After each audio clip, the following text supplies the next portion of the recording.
읽어봅시다. 시작. Who am I? 무슨 뜻이죠? 나는 누구인가? 우리 친구들 영어를 굉장히 잘하네요. 목사님이 Who am I라는 그 찬양도 있는데 온 땅의 주인이라는 그 Who am I? 그래갖고 뒤에 나나나 뒤에 있어요. 그래서 그런 찬양도 있습니다. 그래서 Who am I? 나는 누구인가? 나는 누구인가? 우리 친구들 누구예요? 그래요? 누구죠? 우리 친구들 누구죠? 나는 누구인가라는 이 질문은요 굉장히 중요한 질문이에요.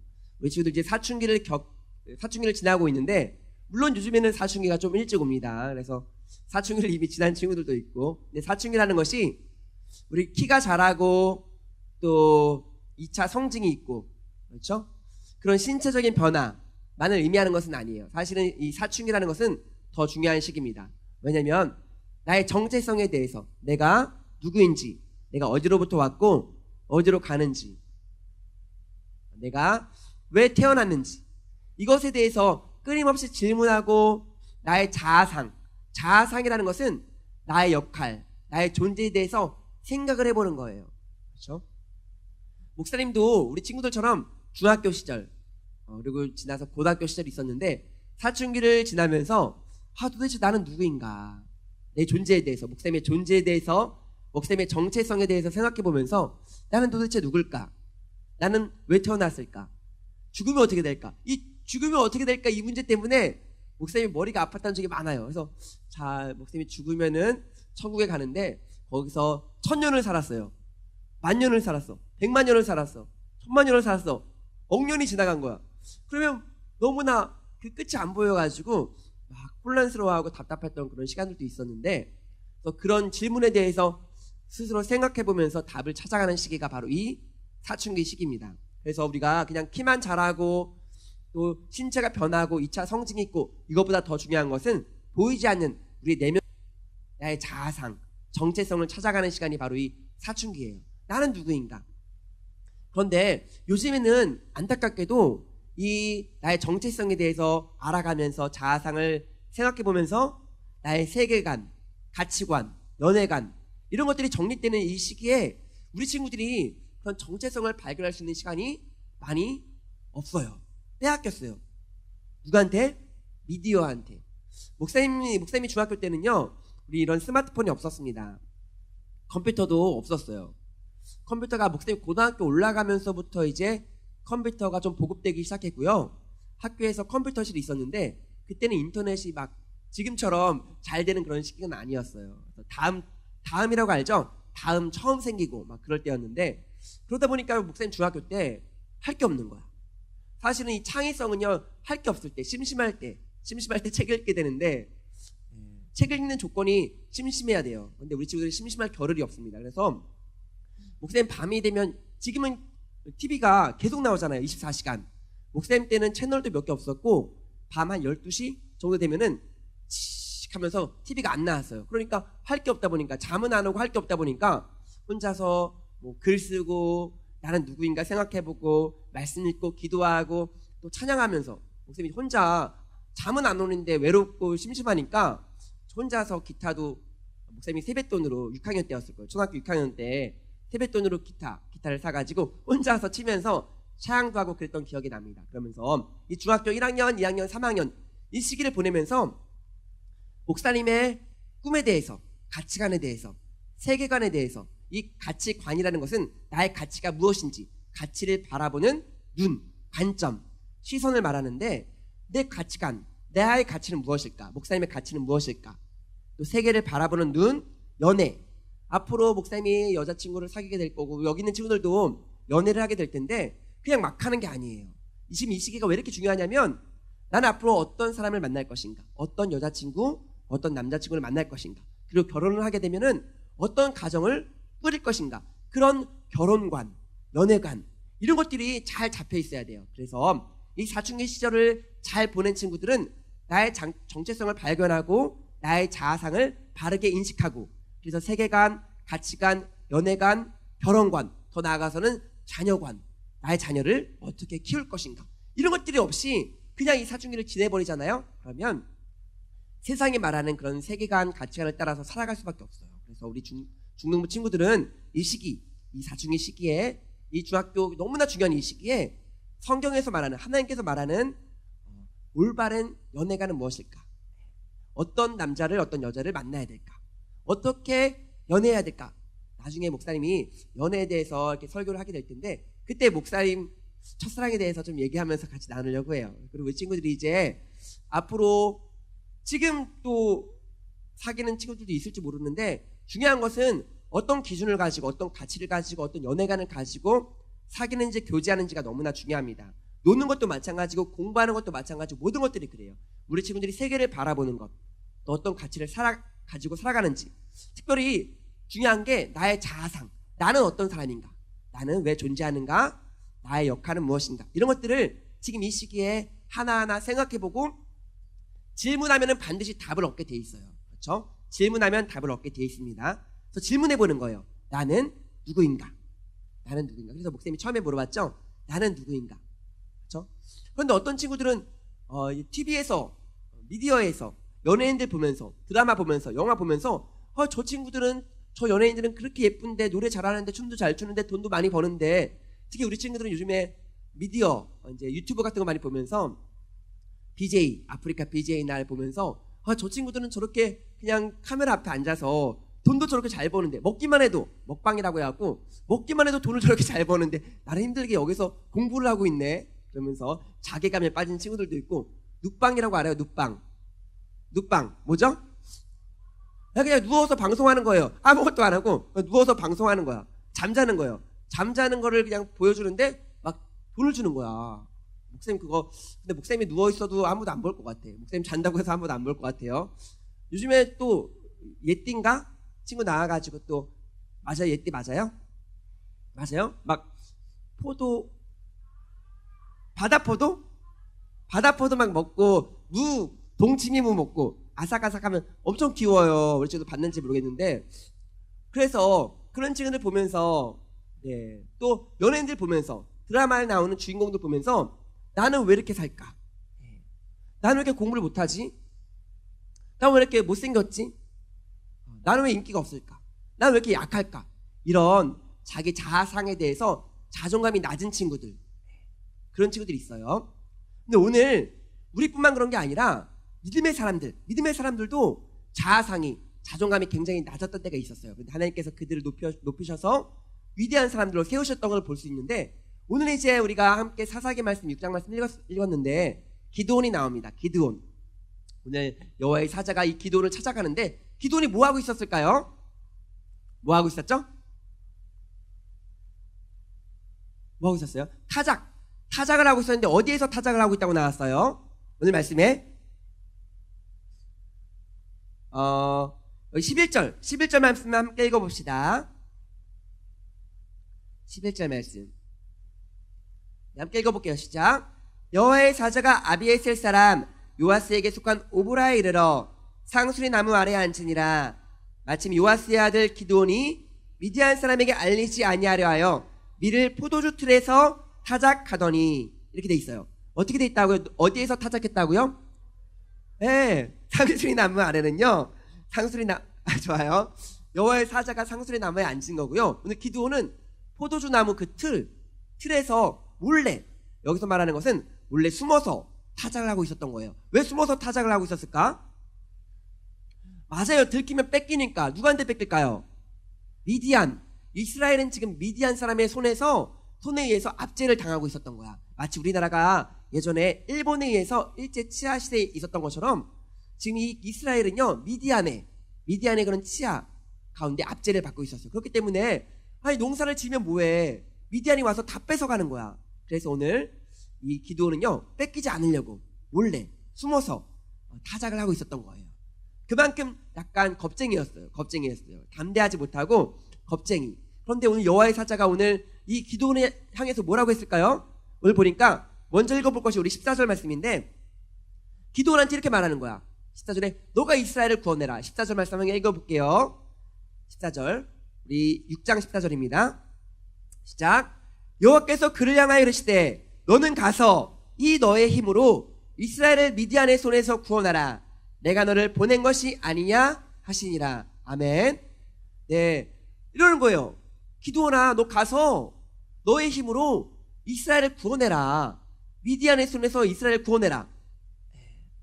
미디안이 굉장히 많았습니다. 13만 5천 명의 군대가 있었을 만큼 많았는데 기드온 보고 구원하라는 거예요. 기드온이 어떻게? 알겠습니다. 제가 나가서 싸우겠습니다. 그랬을까요? 그러지 않았어요. 뭐라고 했냐면 15절 말씀에 나는 안 됩니다. 나는 약합니다. 난 부족합니다. 네, 오늘 15절 말씀에 나와 있는데 함께 읽어볼게요. 15절 시작. 그러나 기드온이 그에게 대답하되 오 주여 내가 무엇으로 이스라엘을 구원하리까? 보소서 나의 집은 므낫세 중에 극히 약하고 나는 내 아버지 집에서 가장 작은 자니이다 하니 이렇게 말하는 거예요. 기드온이 아니 우리 집은요 므낫세 지파 중에서도 가장 약한 지파입니다. 약한 집이에요. 약한 그런 집이에요. 뿐만 아니라 우리 집에서 나는 가장 작은 자입니다. 나는 작은 자라고 얘기하고 있는 거예요. 그러니까 오늘 이 기드온의 자아상은요 나는 굉장히 약하고 작은 자다 이렇게 얘기하고 있는 거예요. 그런데 하나님께서는 이 기드온을 향해서 겁쟁이 그리고 작은 자라고 스스로 생각할 때 작은 자라고 약한 자라고 생각하는 이 기드온한테 뭐라고 부르시냐면 오늘 12절 말씀인데 12절 말씀 함께 읽어봅시다. 기드온한테 하신 말씀 6장 12절 시작. 여호와의 사자가 기드온에게 나타나여 이르되 큰 용사여 여호와께서 너와 함께 계시도다 하매. 아멘. 오늘 하나님은 기드온에게 뭐라고 말씀하세요? 큰 용사다. 너는 작은 자나 약한 자가 아니라 큰 용사다. 우리가 내가 누구인지 생각할 때 내가 생각하는 내가 있고 다른 사람이 생각하는 내가 있어요. 그리고 하나님께서 바라보시는 내가 있습니다. 어느 것이 가장 중요할까요? 하나님께서 바라보시는 내가 가장 중요한 거예요. 우리 수련회 가서 이제 수련회가 1월 24일부터 우리가 26일까지 2박 3일로 수련회를 하게 되는데 주제가 하나님의 형상이에요. 하나님의 형상. 우리 친구들을 얼마나 귀하고 아름답고 멋지고 예쁘게 만드셨는지 우리가 수련회 가서 수련을 통해서 함께 배우고 말씀 나누게 될 텐데 하나님께서는 우리 친구들을 너무나 아름답게 멋지게 창조하셨어요. 지으셨어요. 그런데도 불구하고 우리 스스로 나는 약해. 나는 작은 자야. 나는 부족해. 그러면서 나는 너무나 못생겼어. 난 공부도 못해. 이런 낮은 자존감, 이런 잘못된 자아상을 가지고 있을 때가 많아요. 오늘 기드온도 그랬고 근데 이런 기드온을 향해서 하나님께서는 넌 큰 용사다 이렇게 말씀하고 계시는 거예요. 우리 몇몇 사람들 더 보게 될 텐데 예레미야 1장 말씀입니다. 예레미야 1장이요. 우리 다 찾아보진 않고 여기 PPT로 띄워드릴게요. 예레미야 1장 4절부터 6절까지 함께 읽어보겠습니다. 4절부터 읽어볼게요. 시작. 여호와의 말씀이 내게 임하니라 이르시되 넘겨주세요. 내가 너를 모태에 짓기 전에 너를 알았고 내가 배 나오기 전에 너를 여러 나라의 선지자로 세우노라 하시기로. 그런데 뭐라고 말해요? 내가 이르되 슬프도소이다. 주 여호와여 보소서 나는 아이라 말할 줄을 알지 못하나이다 하니. 오늘 이 예레미야도요 자기 자신을 뭐라고 말하고 있어요? 나는 아이다. 하나님께서는 이 예레미야를 내가 너를 뱃속 전에부터 너를 성별하였고 구별하였고 선택하였다. 그리고 너를 여러 나라의 선지자로 세울 것이다 말씀하시는데 예레미야는 자기 스스로를 아이라고 그렇게 얘기하고 있어요. 다윗도 그랬습니다. 다윗은요 이 부모님의 불륜으로 태어난 아이예요. 그리고 어머니께서는 돌아가셨고 가족들에게 굉장히 천대받았습니다. 어떻게 알 수 있냐면 사무엘 선지자가 다윗의 아버지 이새의 집에 찾아와요. 그래서 기름을 부으려고 하는데 누구는 초대받지 못했죠? 다윗은 없었어요. 그만큼 이 가족들에게도 아버지에게도 형들에게도 무시받고 천대받던 다윗은 뭐하고 있었을까요? 양을 치고 있었습니다. 저 들판에서 양을 홀로 양치고 있었던 거예요. 그 시간에 사무엘 선지자 귀한 손님이 오셨는데 얼마나 맛있는 음식을 많이 이렇게 차려놨겠어요. 아버지와 형제들 다 모여있는데 다윗은 그 자리에 없었던 거예요. 그러니까 다윗 스스로 생각할 때 나는 불행한 사람이라고, 나는 정말 태어나지 말았어야 될 불륜으로 태어난 아이, 어머니도 없고 천대받고 무시받고 그런 다윗이었는데 다윗이 말년에 인종 직전에 죽기 직전에 스스로를 어떻게 얘기하냐면 우리 사무엘하 23장 1절 말씀 함께 읽어볼게요. 사무엘하 23장 1절 말씀입니다. 시작. 이는 다윗의 마지막 말이라.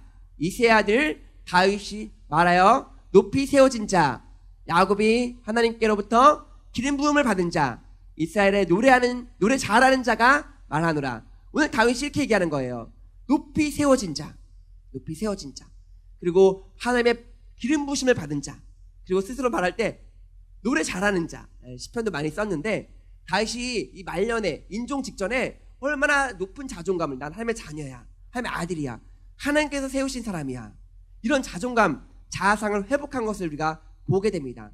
우리 친구들도 마찬가지예요. 우리가 하나님을 만나면 왕 대신 모든 우주 만물을 통치하시고 다스리는 그런 하나님의 자녀라는 이 사실을 우리가 깨닫는다면 나의 자존감을 회복하고 자아상을 회복할 수 있어요. 나의 낮아진 자존감. 그래서 목사님이 설교 시간에 얘기했죠. 이 세상 누구보다도 목사님이 행복하고 기쁘고 즐겁게 살아가고 있다고 했는데, 그것은 목사님이 잘나서가 아니라, 많은 것들을 갖고 있어서가 아니라, 남들보다 외모가 출중하거나 뭐 가진 것이 많아서가 아니라 하나님의 자녀, 하나님의 자녀라는 이 사실 하나 때문에 목사님은 그 누구도 부럽지 않고 그 누구도 두렵지 않아요. 그래서 이 세상에 TV에서 아무리 멋진 연예인이 나오고 돈 많이 가진 재벌들이 나오고 세상에서 정말 잘 사는 사람들 봐도 목사님은 전혀 부럽지가 않습니다.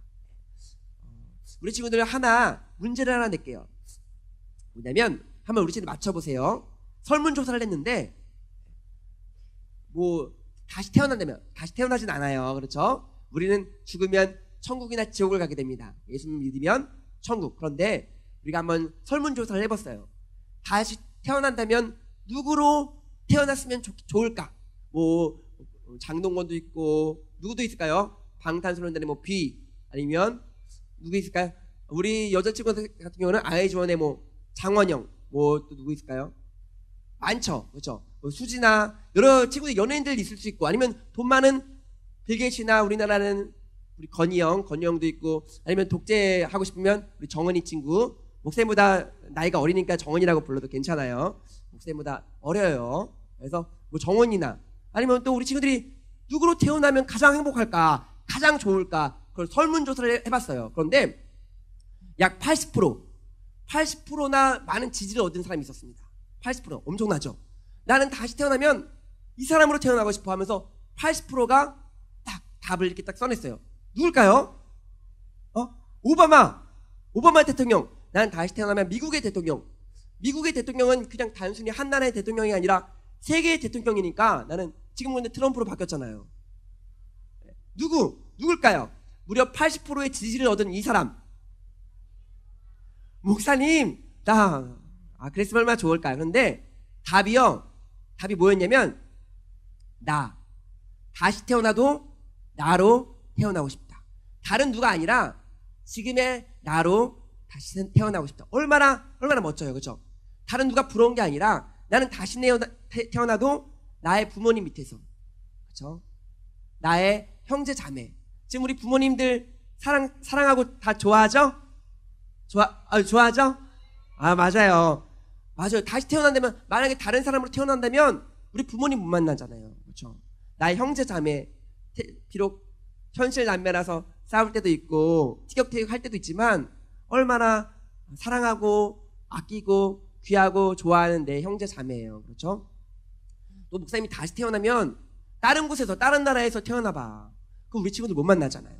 다른 시대에 왕으로 태어난다고 해도 지금 우리가 함께 모여서, 이곳에서 모여서 예배하는 이 시간은 누릴 수가 없습니다. 그래서 목사님도 마찬가지로 만약에 다시 태어나도 목사님으로 다시 태어날 것 같아요. 그래서 우리 친구들 만나서 함께 이렇게 예배하면서 말씀 나누면서 하나님 찬양하고 죽는 구를 함께 섬기고 싶습니다. 그 누구도 아니고 목사님으로.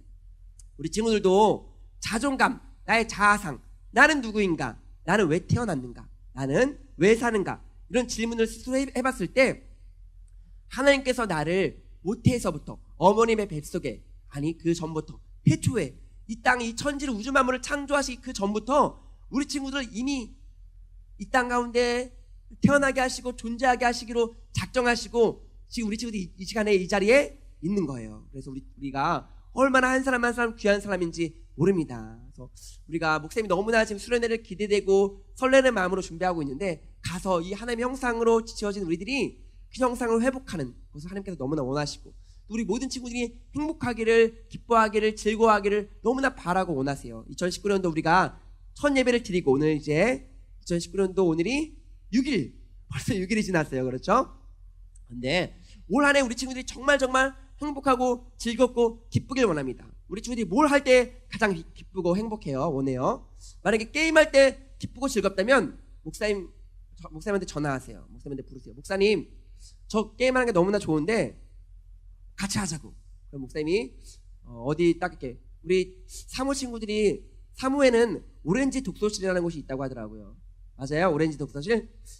맞죠? 오렌지 독서실. 그래서 이번에 사무 중학교 축제가 끝난 다음에 어떤 친구들이, 아마 3명의 친구들이었던 것 같은데, 3명의 친구들이 목사님 물어봤어요. 너네 이제 뭐 할 거니? 그랬더니 우리는 오렌지 갈 거예요. 오렌지 독서실 갈 거예요. 가서 공부할 거라고 하더라고요. 근데 목사님이 뉘앙스를 보니까 독서실은 좀 아닌 것 같고, 그죠? 오렌지 나중에 목사님이 사무에 가보면 오렌지 독서실을 찾아볼게요. 알겠죠? 오렌지 독서실 찾아볼 건데, 그래서 목사님이 나중에 우리 친구들 이제 학교도 방문하고 가정도 방문하고 또 PC방도 방문할 거예요. PC방에 우리 친구들 있나 없나 가봐서, 우리 친구들이 그걸 할 때 정말 즐겁다면 기쁘다면 하세요. 괜찮아요. 그런데 목사님이 알려주고 싶은 건, 게임할 때보다 아니면 노래방에서 막 소리 지르면서 노래하는 것보다, 그것도 물론 좋죠. 즐겁죠. 재밌죠. 기쁘죠. 그런데 그것보다 더 한 100억 배? 아니, 그 정도 모자라요. 정말 더 기쁘고 즐거운 행복한 그런 가치가 있다는 거예요. 목사님은 그 가치를 알려주고 싶고, 내가 얼마나 소중한 존재인지 그걸 발견하게 된다면 우리 친구들도 너무나 즐겁게, 행복하게, 기쁘게, 즐겁게 하루하루 살아갈 수 있을 거라 믿습니다. 그래서 오늘 우리 친구들이 Who am I? 나는 누구인가? 하나님께서 나를 왜 이 땅 가운데 존재하게 하셨나? 내가 비록 연예인에 비해서는 외모가 더 예쁘죠. 여기 있는 친구들 다 예뻐요. 다 잘생겼어요. 다 멋집니다. 기준을, 그렇죠. 우리 성현도 너무 예뻐요. 우리 친구들 기준을 세상에 두지 마세요. 세상은요, 자꾸만요, 세상의 기준으로 우리 친구를 바라보게 만듭니다. 그래서 공부 못하면, 좋은 대학교 못 가면, 점수가 낮으면 너는 낙제생이야, 실패자야, 이렇게 얘기하는데, 하나님은 그렇게 얘기하지 않으세요. 우리 친구들 보면서 큰 용사야, 너는 정말 멋진 사람이야, 너는 정말 나의 사람이야, 나의 아들이야. 목사님, 그래서 우리 친구들 말해주고 싶은 게, 이제 기말고사도 끝났는데 다 시험 끝났죠. 이제 새로운 시험을 봐야 되는데, 우리 여기 이제 초등부에서 올라온 우리 신입생 친구들도 중학교에서는 또 다른 시험을 보게 됩니다. 그런데 시험 점수가 어떻든 나는 점수 우리를 판단할 수 없어요. 숫자로 우리를 판단할 수 없습니다. 많이 가졌든 적게 가졌든, 내 재산이 100억이든 10억이든 만원이든 1000원이든 그런 숫자로 나를 판단할 수 없는 거예요. 좋은 차를 끌고 다니든, 우리 이 세상에서 가장 비싼 차 뭐죠? 람보르기니? 뭐라고요? 우리, 맞아요. 목사님이 하고 싶었던 말을 누군가 한 것 같은데, 가장 비싼 차는 엄마가 사랑으로 끌어주는 유모차예요. 그렇죠? 유모차만큼 아름답고 비싼 차가 없습니다. 그래서 우리 친구들 생각을 조금만 바꿔보면, 세상의 기준이 아니라 세상의 기준으로 우리 친구들 판단하지 마세요. 나 스스로를 판단하지 마세요. 알겠죠? 그래서 우리 스스로 이 시간에 나 자신을 축복해주면서, 사랑해주면서, 머리를 쓰다듬어주면서, 나는 정말 멋진 놈이야, 이렇게 한번 얘기해 봅시다. 난 정말 멋진 놈이야. 난 정말 멋진 놈이야. 난 정말 잘 태어났어. 난 정말 잘 태어났어. 그렇죠? 하나님께서 말씀하시듯이 큰 용사야. 나보고 큰 용사야. 한번 해봅시다. 시작. 나는 큰 용사야. 나는 가장 행복한 사람. 그래서 우리 친구들, 목사님이 거짓말 안 하고, 목사님이 어제도 그랬어요. 어제도 목사님이 딱 밤에 다 씻고 잠자리에 눕잖아요. 자려고 눕는데 목사님이 딱 침대에 누울 때 딱 이불을 덮으면서, 진짜 행복하다, 이 진짜 속으로 생각하는 게 아니라, 머리로만 맴도는 게 아니라 진짜로 이런 말을 입 밖으로 나와요. 누우면서 진짜 행복하다, 진짜 좋다, 그러면서 목사님이 잠을 자거든요. 그런데 우리 친구들도 하루하루 진짜 행복하다, 너무 좋다, 너무 행복하다, 너무 즐겁다, 이런 고백들이 많이 나왔으면 좋겠어요. 마지막 우리 말씀 한 점을 읽고 말씀만 마치려고 합니다. 고린도후서 5장 17절 말씀이에요. 고린도후서 5장 17절 함께 읽어봅시다. 시작. 그런즉 누구든지 그리스도 안에 있으면 새로운 피조물이라, 이전 것은 지나갔으니 보라 새 것이 되었도다. 아멘.